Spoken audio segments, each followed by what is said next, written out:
Hello and welcome to our fall special of Poet's Passion. I'm your host, Jerry Kokich, and if you're joining us for the first time, this series is about sharing our love of poetry by reading original poems from you, our listeners, and reconnecting with some old favorites.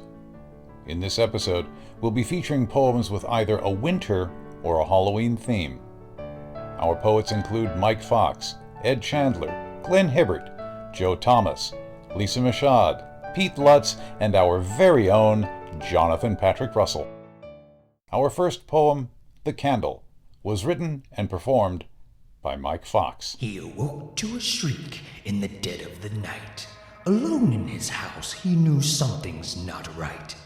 He reached for the candle, sat alongside his bed, stepped into his slippers, capped snug on his head. The creak of the floor proved loud and unwanted, but the shriek that had followed grew dreary and haunted. As he walked through the hall, the candle flickered dull light, as a bang on the ceiling gave him a quick fright. The man already knew what this was about. The shriek came again, the candle went out. From up the stairwell he heard a voice say, "You did this to me, you sent me away." With that his fears would prove to be true, he knew in this moment what he had to do. The whole house now dark, he climbed slowly the stairs, where atop was a room he hasn't opened in years. Ear pressed against, he heard movement with dread. "Open up, Daddy, I want to play dead."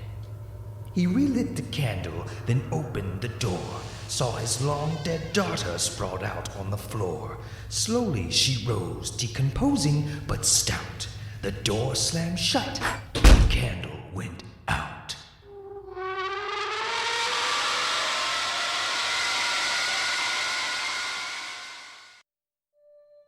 Your poem was particularly creepy and dark. What inspired you to write it? Well, honestly, I'm just really into creepy stuff. Horror, scary, demon, I don't know, all that stuff. I guess that's what inspired me, because I've always been a creepy person. Halloween's just my favorite time of year, all year. How long have you been writing poetry? Really, I don't really write poetry per se, but in a sense I did. I grew up writing songs. I come from a musical background. I play drums and guitar and sing and write. Apparently I write songs. I'm just good at rhyming, really, so poems and music have always just came easy to me. But I can't write a novel or any kind of book to save my life. I've written, I think, maybe 7 complete pages, and then I just stop and get uninterested. So short poems and songs and stuff are the way to go for me. What roles do you enjoy playing the most within the voice acting community? Roles, man. Joker would be my all-time favorite thing to voice. I just want to do it so bad. I think I'd have a really good Joker, but I just like that serial killer, just creepy vibe. But I'll take on any role, honestly. I mean, I love the dramatic stuff, obviously, because I like horror, but I love comedic stuff as well, because who doesn't like to laugh?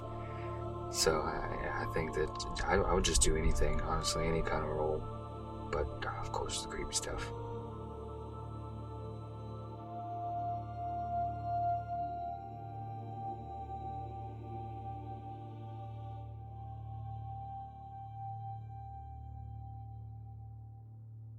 Our next poem, Boo, was written by Ed Chandler and performed by John Lingard. The door creaked slowly open. Eerie footsteps crossed the floor. A chill went down my spine. An evil, dark voice whispered, "I can see you." The cat ran for it as a vase flew across the room and the dog whimpered. A ghostly presence emerged, a tormented figure, a forgotten soul. The dead had risen with zombie flesh and red eyes glowing. A ghoulish black veil was flowing as the wind howled and strewed. The fog choked the house, when all of a sudden there came a cry of pain. Tormented by the rain, we were stricken and stranded inside. My niece ran around terrified, looking for refuge. As the monster approached, we retreated to the living room. We sat safely on the sofa, but the lights flickered. Grasping a cushion, we shivered in fear. The moaning terror, uncanny, creeping things, paranormal occurrences. A crash of drums and a rumble of thunder. Terrified, we looked out from behind the cushion and...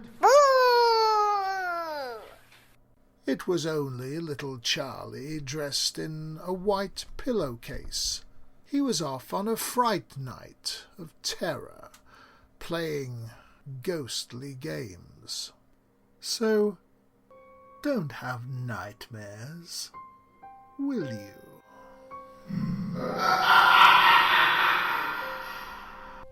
What type of roles do you enjoy playing the most within the voice acting community, and do you have a favorite among them? Well, basically anything that I'm fortunate enough to be cast in. But I suppose if you want to pin it down any more, I do enjoy playing villains. The guy who twiddles his moustache as he ties the heroin onto the railroad tracks. That kind of thing. I could tell you had a blast mixing the sound effects within your performance of Chandler's poem. Have you ever produced a full-scale audio drama production? No, I've never actually produced a full-scale audio drama. I've done some small-scale ones, 2- and 3-handers, but never anything that has run for more than 10 minutes, I think, is about the longest piece that I've actually done.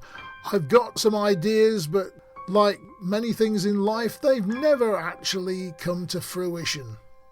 Do you have a dream role you would love to play? I'd love to play Dr. Watson in a Sherlock Holmes story. Basically because I've written a couple.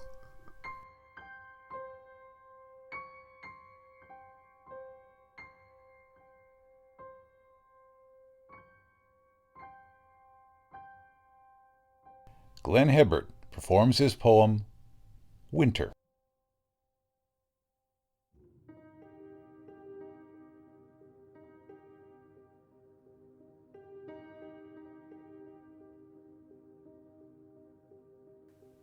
Winter, an original poem by G.M. Hibburt, written October 2008. Winter, bitter winter. Frosty white mornings and rain as a border, stiff streak of water and icy splinter. Winter, enter winter. Fresh autumn leaf begin to wither, cold glacial weather is winter. Ray of sunlight, where art thou? Am answered by a draughty howl.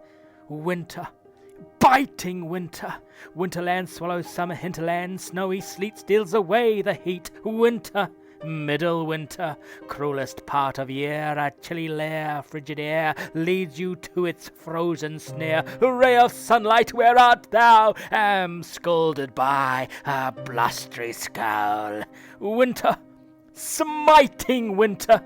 Come, O spring, step in the ring. Season of spring, deliver us. You used a lot of imagery within your poem, indicating that winter may not be your favorite season. What inspired you to write about winter in that way? Actually, I don't mind winter so much at all. After all, in winter I can just put more clothes on and switch on the heater or light a fire to keep yourself warm. Summer, on the other hand, is a little bit more tricky. There's only so many clothes you can disrobe before going out in public, And even then, if you're brave enough, you would like to get rid of the rest of them. And no. In fact, look, if it started to rain, I would stop whatever I'm doing, including this recording, get up off my chair, go to the door, open it up, and just smell the freshness that comes with the rain. I love that scent. However, if my flatmate happened to be in the same room and it started to rain, she would just go off saying, it's raining again, I hate the rain. And I just try to explain to her, look, without the rain, we wouldn't enjoy the sunny days. No, that doesn't fly with her. In fact, she flew this year, just before the whole COVID lockdown thing, to Australia to escape a New Zealand winter. No, it's not that I don't like winter or I've had some erroneous experience with the season. It's more to do with the words in the poem. I love to play with words. I mean, winter itself is quite a cold word. It's sharp. Winter. It just screams, do a poem with me. Using other words that are equally harsh, like bitter, like biting, all those wonderful things.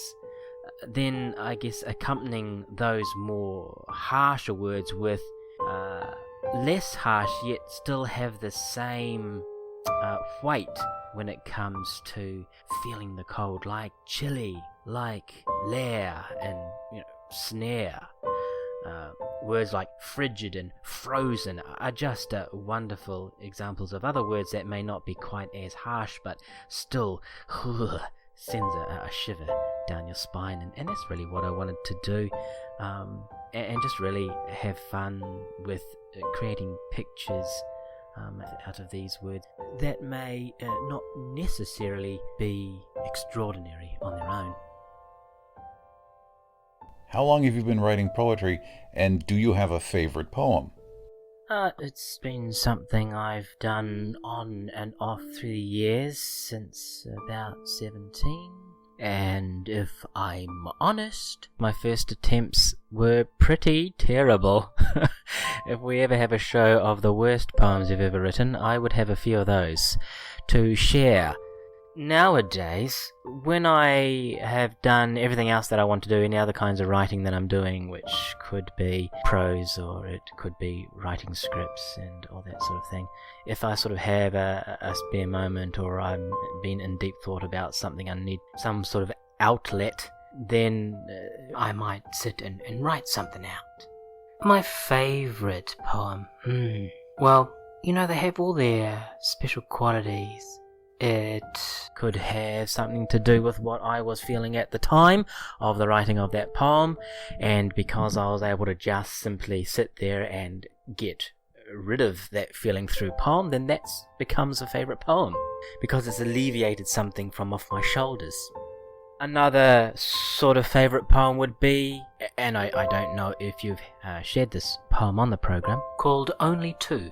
I was part of an online community called WeBook, which was absolutely wonderful. It's been disbanded now, which is a real shame, but it was a place where writers of any age, of any creed, of any genre, style, could come together and just write stuff and get feedback. And I joined a couple of poetry groups, and on one of these platforms there was a challenge to write a poem consisting of each line in it being only 2 words long. I just wanted to excel myself in that, and not only just write a poem that has 2 words in each line, but shape the whole entire poem into the form of the number 2. And so that's a favourite poem because it was an exercise that I wanted to challenge myself in and successfully pull it off. And then another favourite poem would be, ones that just look good and sound good and bring across a powerful message simply and effectively. So there are all sorts of favourite poems. Please don't ask me to name the titles of those poems. I got this terrible habit of writing something and then instantly forgetting about it. until I see it again. Which is nice, because I go back through my poems and I'm surprised by some stuff that I've written, and if I had not forgotten it, then I wouldn't be surprised. So that's another form of favourite poem. Those ones that surprise me. Did I really write that? Oh my goodness. You're also in the voice acting community. What are some roles you've played, and which one is your favorite?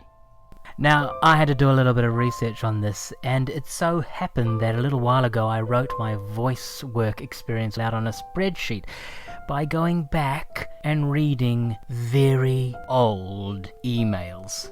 And it's just as well I love this hobby, because I tried out unsuccessfully 17 times for roles before I landed my first ever character with someone who, at the time, I believe was called Rachel Rumler.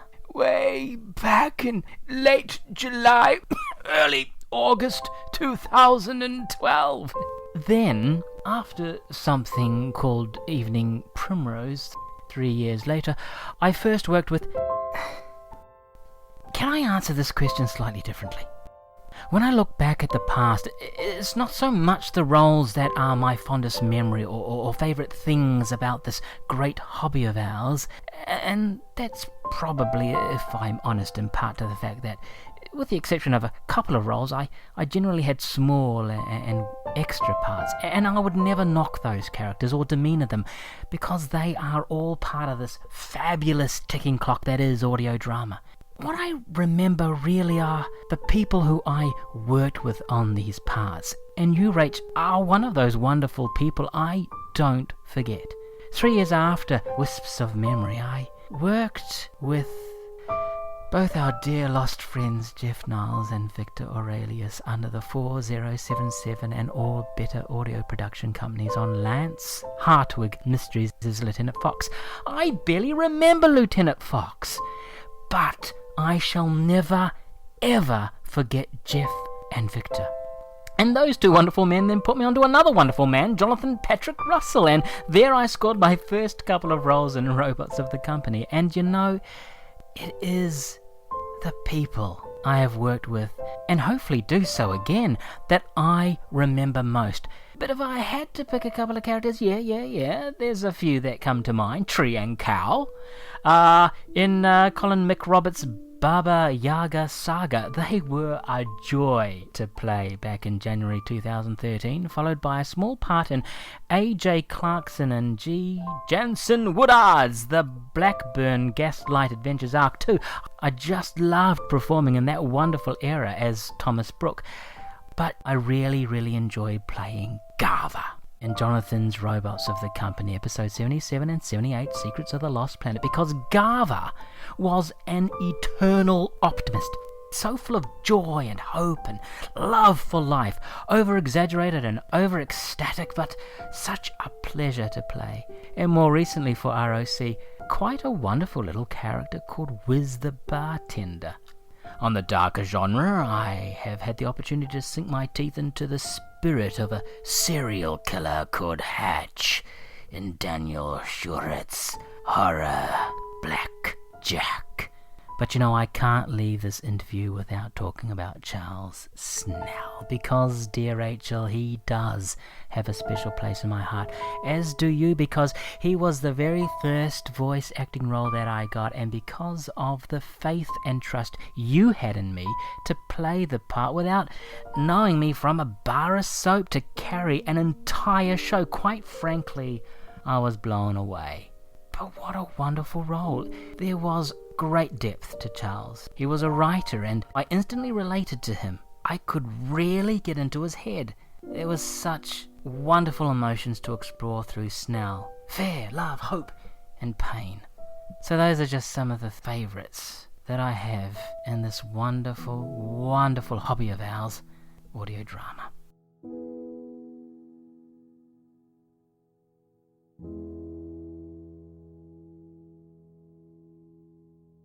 Joe J. Thomas presents his 3 poems, Moose Ferratu, Motion and Stillness, and Unspoken Horror.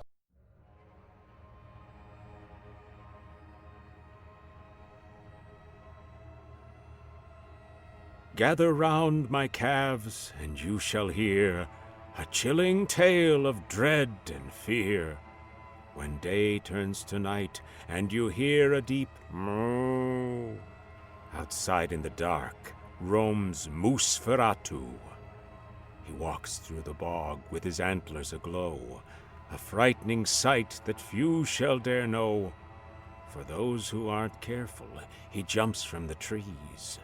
They shout in sheer terror and fall to their knees. Above all he looms, 7 feet at the shoulder. Just seeing his shadow will make you feel colder. The wings on his back, sharp fangs in his mouth. There's no use in running to the north or the south. If Lady Luck stands by you this winter's night, perhaps you'll escape the horrible sight. Some say he's a myth, a legend or lore. They whisper it quietly while barring the door. So when you go out in winter's cold chill, be certain you are wary behind every hill. Keep to the highlands, don't go down below, or risk Nosferatu's dark, mournful low.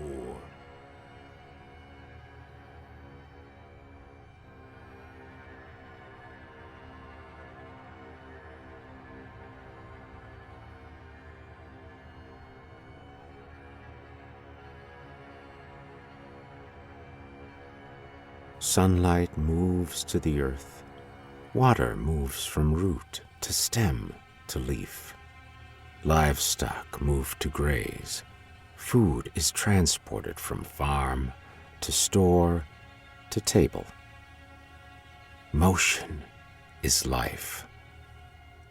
And yet, when there is no motion, calm, silence, space. As the blank spaces define the letters on the page, the pauses say as much as the words. Stillness is essential. Balance is key.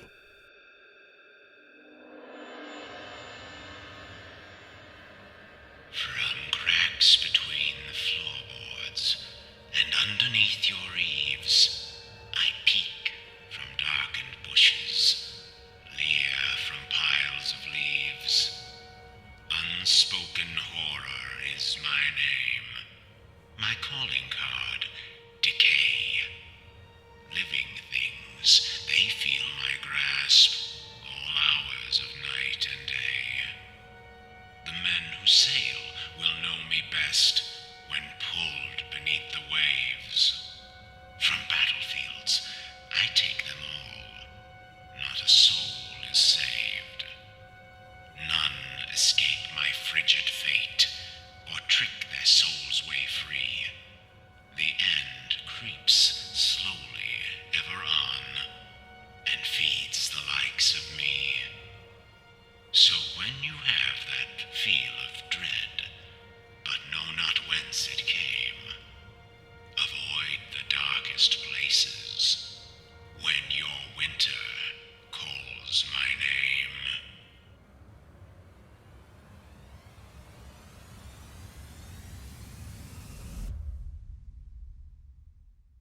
Your poem, Nosferatu, has a very fun, childlike quality, reminiscent of Dr. Seuss. Would you say his work inspired you to write it? I think the inspiration for Nosferatu came from an article I'd read about vampire cows or vampire sheep, and I realized I'd never heard of a vampire moose. And then the name Nosferatu came into my head. But I really like Dr. Seuss's work, and especially Boris Karloff's reading of Dr. Seuss. Just the voice and the meter seem to go well together. How long have you been writing poetry, and what is your favorite genre or style to write in? I've been writing poetry for, consistently for about 10 years, since I started Joe's Dump. And Joe's Dump came out of complete and utter boredom, and I just wanted to do something creative. So I forced myself to do something creative every week on Monday. Since then, it's become more random, which kind of fits in with Joe's dump anyway. You're also part of the voice acting community. Can you tell us about some of the roles you performed for other producers and what your favorite role was? On the voice acting front, I've done quite a bit of games and anime. That's probably what I'm most known for. Roles like the Skeleton King in Diablo 3, or several of the main bosses in World of Warcraft. Even some famous people like Lex Luthor in a reboot of Mortal Kombat, and Professor X in a live Marvel stage show. They used a voiceover track for that. On the anime side, I've been in Bleach and Monster and Durarara and a few other notable things. I think my favorite role is actually from a Japanese video game called Tales of Vesperia, where I'm Raven, just because Raven turned out to be pretty close to my personality, kind of jokey, strange, weird old man that people know. For audio drama work, I'm probably most known for my work with Dream Realm Entertainment, Robots of the Company. I'm Putch and Lovely in that. And then some of the Doctor Who work in various groups. And I'm also the trailer announcer on Pendant Productions. And now we'll hear from Lisa Michaud with two of her poems, Snow Stopping and Bog Trail. A quick story about this poem. It's an Elizabethan sonnet that I wrote as a freshman in college a very long time ago, after a very special night walking out on the snow with a person that I cared about very much. And it's called Snow Stomping. Snow Stomping. If wind could blow much colder, we'd have froze, too spellbound to be reached by common sense, ignoring chilled white hands and numbing toes, and hushed to silence by an air so dense each step was all we heard. Each print we made would further our haphazard tracks, which marred the virgin field. We forged two paths and bade them to lie straight beneath a night so starred and moonlit it seemed almost day. We failed, too drunk upon the love between us two to walk in lines upon an earth that paled with snow. 3 hours thus spent, our night was through. Then later I would pause in pensive thought upon what snow and youth and love had wrought. The following poem was something I wrote this year, and it has to do with the hike that I went on with my children, who are now teenagers but still somewhat boisterous on the trail.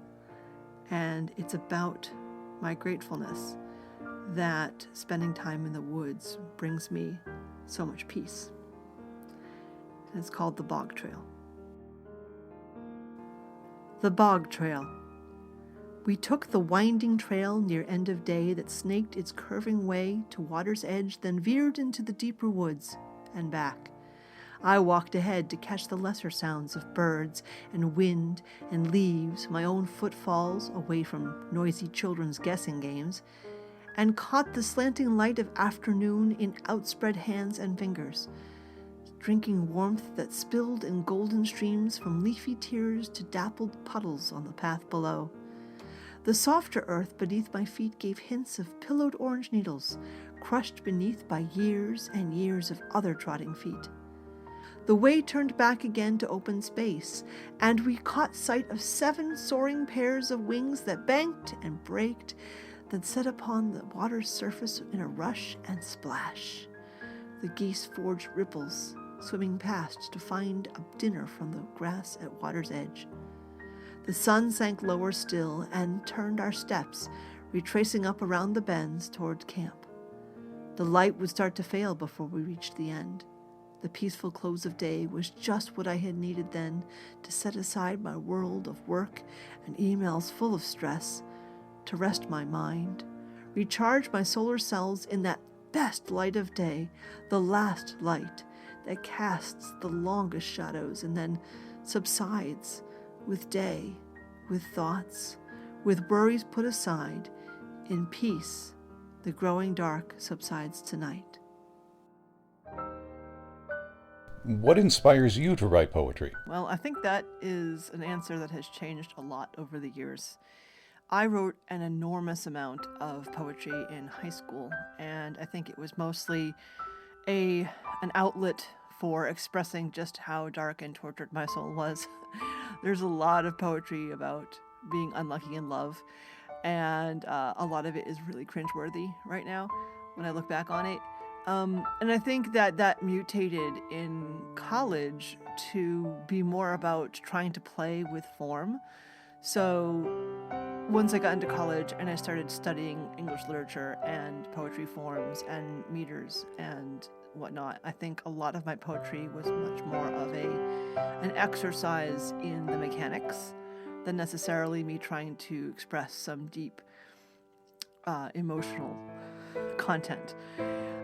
And, you know, I go through phases where I don't write any poetry for long, long periods. And I've been trying to get back into it now as a way to express some of the things that, I guess, moments. It's a way, rather than writing fiction, which I also do, it's a way to try to capture a moment rather than an entire story. And I think that's what appeals to me now. And I try to do that. And I try to tackle that as a smaller writing project than putting together a story, because my short stories end up becoming novels. I don't have short ways of telling stories. Just like I don't have short ways of answering questions. You're also part of the voice acting community. Tell us about some of your favorite roles. In the voice acting community, I have had a lot of small roles, and I really appreciate any time I actually can get on any kind of cast. But the ones that I've enjoyed the most are the ones when I can actually get some meat behind them. And I think it's really funny that I've been keeping a list of the roles that I've had, and I have a little highlight section, which is the stuff that is where I've had a much bigger part. And for some reason, they always end up getting released right around my birthday in late April, which I think is a nice birthday present from the voice acting community to me, that I get to do something where I really get to stretch. My first role that I really enjoyed was in an audio drama that never got completed, and this was one of my earlier parts where I got to play a Vorta in a Star Trek drama. And one of the things I liked about that, of course, is that the Vorta are pretty darn evil, but they're very, very nice about being evil.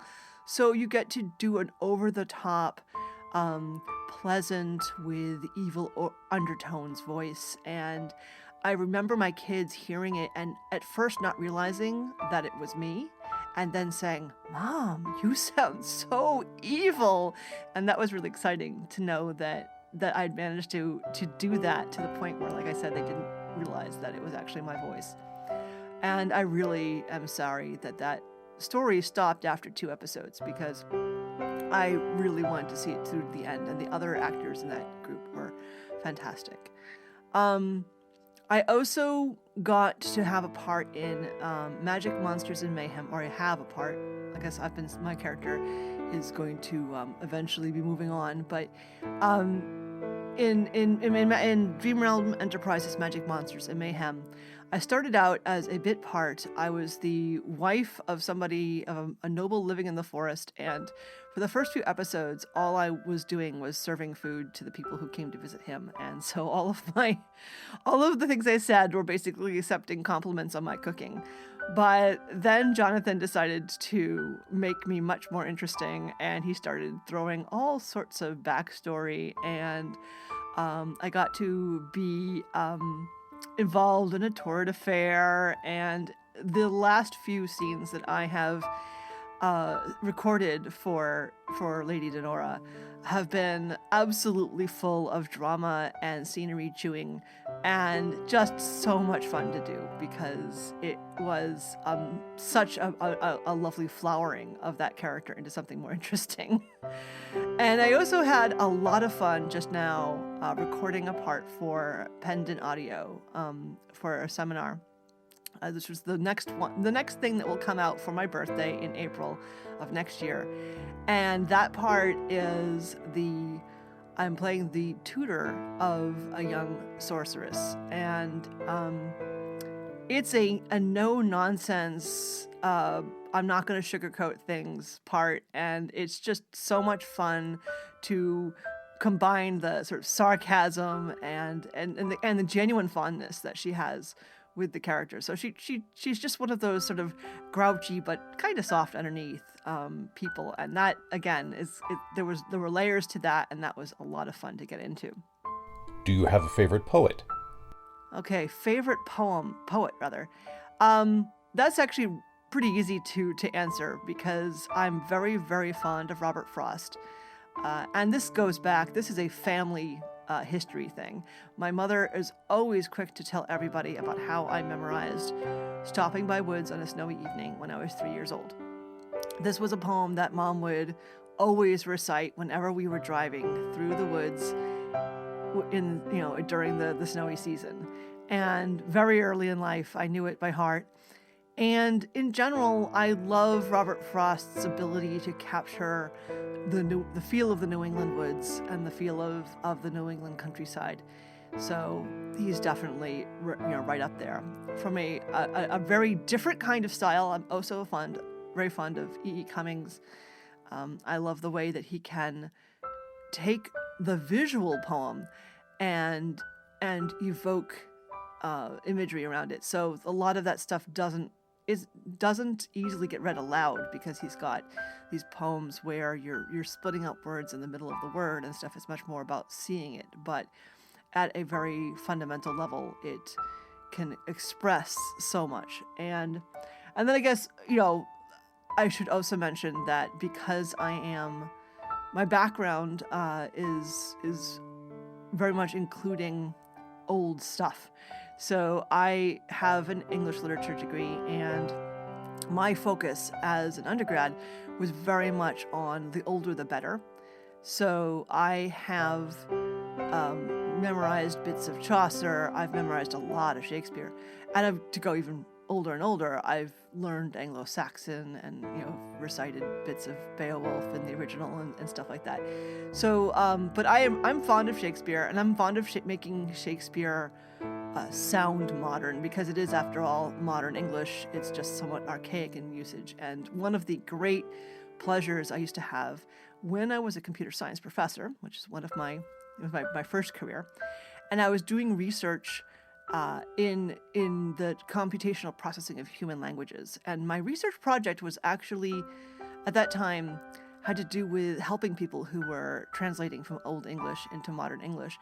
And so I would throw poetry at the audience as part of a presentation about my research, particularly if I was speaking to undergraduates, because I know that so many young adults, they think of Shakespeare as Old English, and they think of how much work it was for them to understand Shakespeare when they had to learn it in school, as having to go through this old stuff. And so I would try to shake things up a lot by starting off a computer science lecture by asking them what was Old English, and challenging their desire to put Shakespeare into Old English. And then as part of this discussion of what was Old English, what was Middle English, and what was Modern English, I would recite some of Beowulf. I would recite the beginning of the prologue to Chaucer's Canterbury Tales to introduce them to Middle English. And then I would recite one of my favorite Shakespeare sonnets. And I would recite that sonnet in a way that made it so abundantly clear, particularly when you contrast it with the other two examples, that this was modern English. It may have a couple of words or maybe something about the turn of phrase that was a little archaic, but it really was modern English. And then that set the stage for me to explain what we needed to do to help somebody translate from genuinely Old English into modern English. And my favorite part about it was not just the fact that I got to recite some of my favorite poetry, but also that I got to turn people's brains inside out, because they have an assumption about what computer scientists are and what they do. And I really wanted to say, hey, you know what? You may think that a computer scientist, does just programming, and that's what this is. But I want you to understand who I am as a computer scientist. I'm a computational linguist, which means I study how we can look at human language through the lens of computation.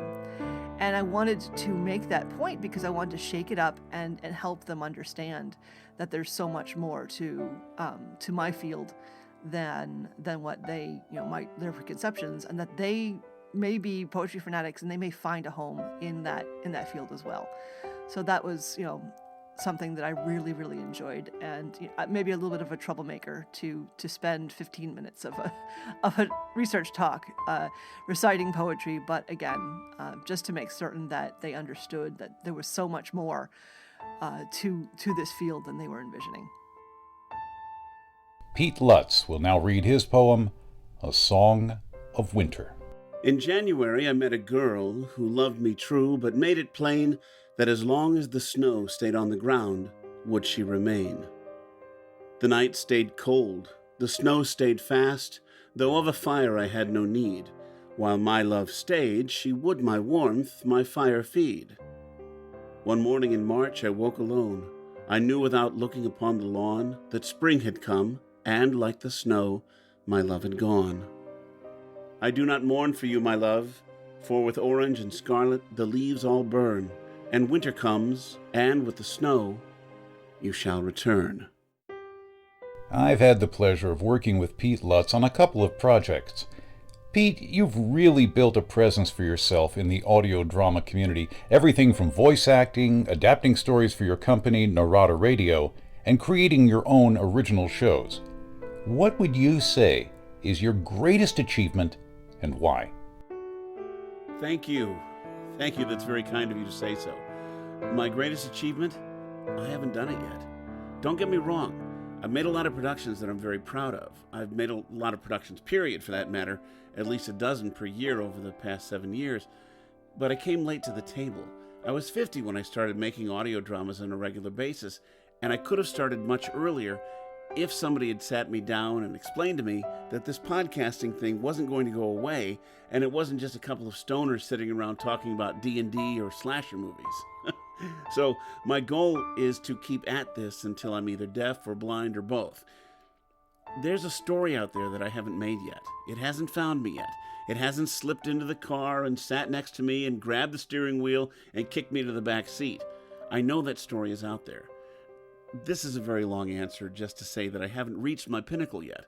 But if you really want an answer, I think my greatest achievement is creating the Narada Radio Company, bringing dozens and dozens of actors together from various places on this planet that I trust to do a wonderful job, and assigning them their roles based on what I know they're capable of, and maybe, just maybe, providing a sense of personal growth to these actors. What inspired you to write poetry? I don't know. I wrote my first poem probably when I was in kindergarten, maybe before. I've always enjoyed slinging words together.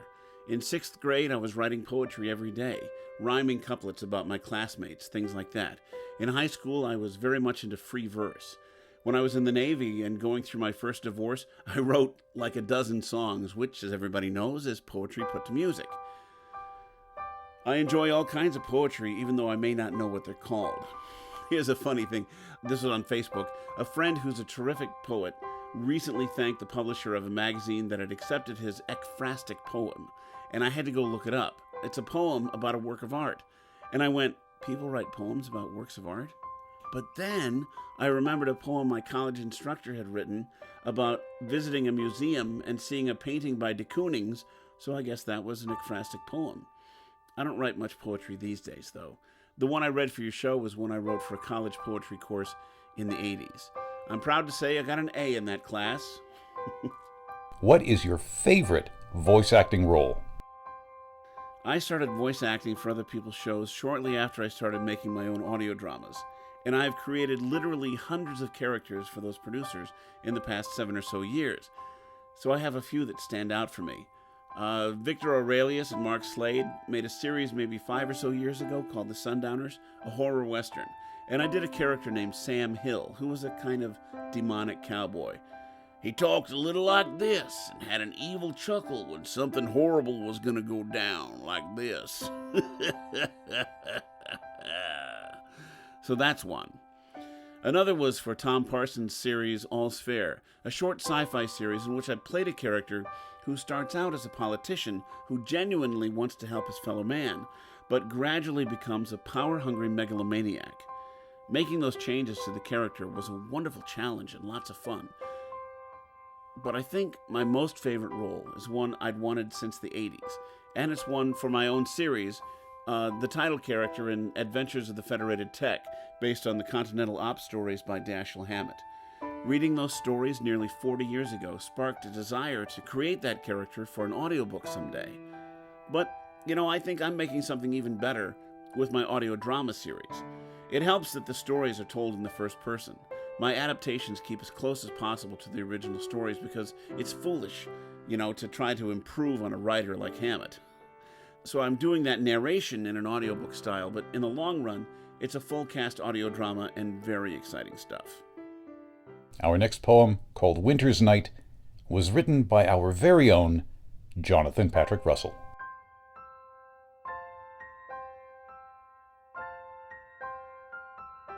The night is cold before the dawn.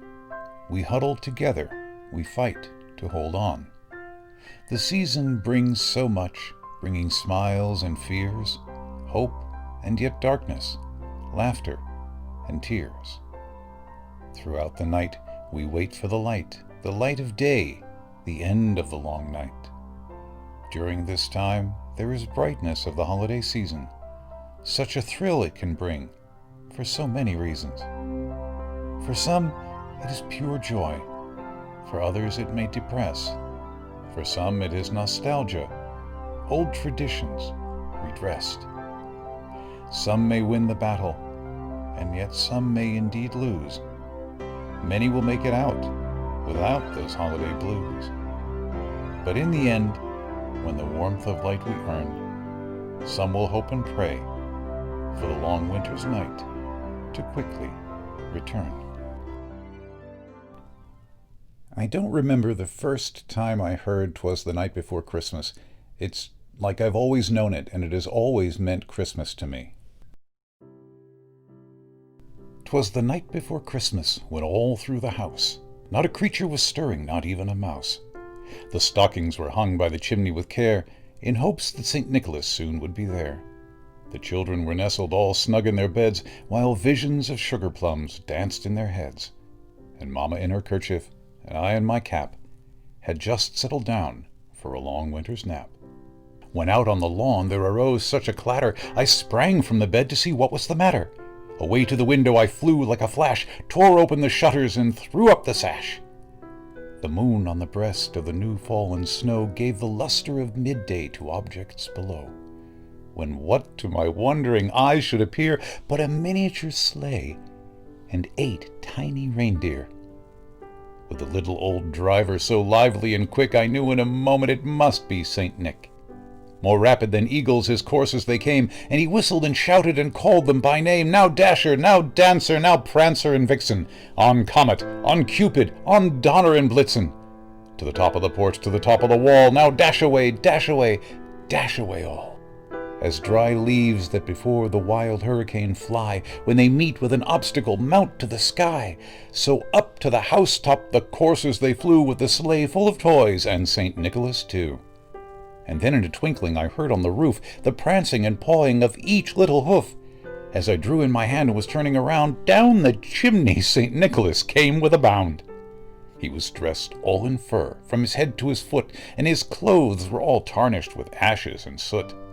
A bundle of toys he had flung on his back, and he looked like a peddler just opening his pack. His eyes, how they twinkled, his dimples, how merry! His cheeks were like roses, his nose like a cherry. His droll little mouth was drawn up like a bow, and the beard of his chin was as white as the snow. The stump of a pipe he held tight in his teeth, and the smoke, it encircled his head like a wreath. He had a broad face and a little round belly that shook when he laughed, like a bowl full of jelly. He was chubby and plump, a right jolly old elf, and I laughed when I saw him in spite of myself.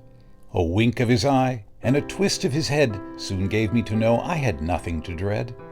He spoke not a word, but went straight to his work, and filled all the stockings, then turned with a jerk, and laying his finger aside of his nose, and giving a nod, up the chimney he rose. He sprang to his sleigh, to his team gave a whistle, and away they all flew like the down of a thistle. But I heard him exclaim, ere he drove out of sight, "Happy Christmas to all, and to all a good night." Thank you for joining us for this very special episode of Poet's Passion. Our featured poets and performers were Mike Fox, Ed Chandler with his poem performed by John Lingard, Glenn Hibburt, Joe Thomas, Lisa Michaud, Pete Lutz, and Jonathan Patrick Russell. "'Twas the Night Before Christmas" was written by Clement Clark Moore. All poems presented on Poet's Passion are copyrighted by the author and may not be reproduced in any way without the expressed permission from the author. The music was by Kevin MacLeod of Incompetech.com. Poet's Passion is a Dream Realm Enterprises production produced by Rachel Pulliam. I'm your host, Jerry Kokich, wishing you happy holidays.